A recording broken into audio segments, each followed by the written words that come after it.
உள்ளம் என்பது கவலைகள் நிரப்பும் குப்பை தொட்டி அல்ல. உள்ளம் என்பது பூந்தொட்டியானால் நாளை கவலை அல்ல. புயல் மையம் கொண்டால் மலை மண்ணில் வரும். எந்த தீமை கொள்ளும் சிறு நன்மை உண்டு. இப்படி பாடுற எனக்கே 1000 கவலை இருக்குன்னு சொன்னா நம்புவீங்களா?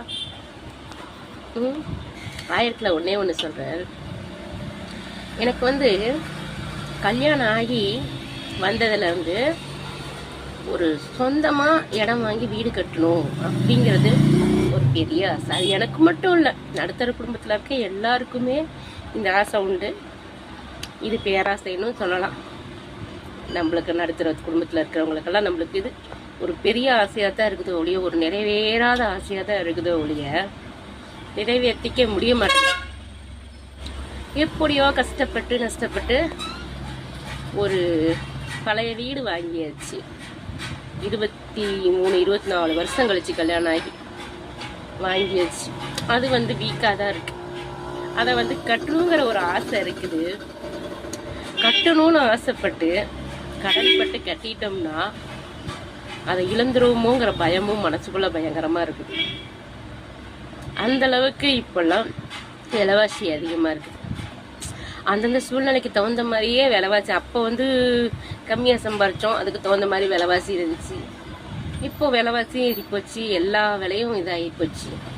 அதனால நம்மள மாதிரி நடுத்தரத்தில் இருக்கிறவங்களுக்கெல்லாம் இது ஒரு கனவாகவே போயிட்டு இருக்குது இல்லைங்களா?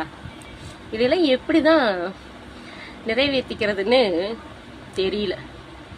ஒரு வழியாக பிள்ளைய படிக்க வச்சாச்சு. பிள்ளை நல்லா படிக்க வச்சு அவளை நல்லா கல்யாணம் பண்ணி கொடுத்தாச்சு.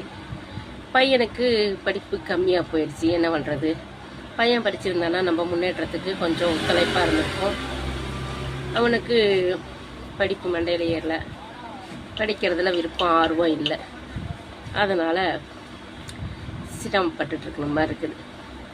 சரி, அதான் போச்சாவது இந்த யூடியூப்லேயாச்சும் ஏதோ ஒரு சப்ஸ்கிரைப் வாங்கி கொஞ்சம் சம்பாதிக்கலான்னு பார்த்தேன். எனக்கு அவ்வளவா தெரியலன்னு தான் நான் நினைக்கிறேன். எனக்கு கண்டென்ட் இருக்குது, ஆனால் எடிட்டிங் எல்லாம் தெரியாது அவ்வளவா. அதனால் இந்த யூடியூப்ல என்னால் முன்னுக்கு வர முடியல. ஓகே ஃப்ரெண்ட்ஸ், என்னாட்ட மனசில் ஆசை நிறைய வச்சிட்ருக்கவங்க நிறையா பேர் இருப்பீங்க.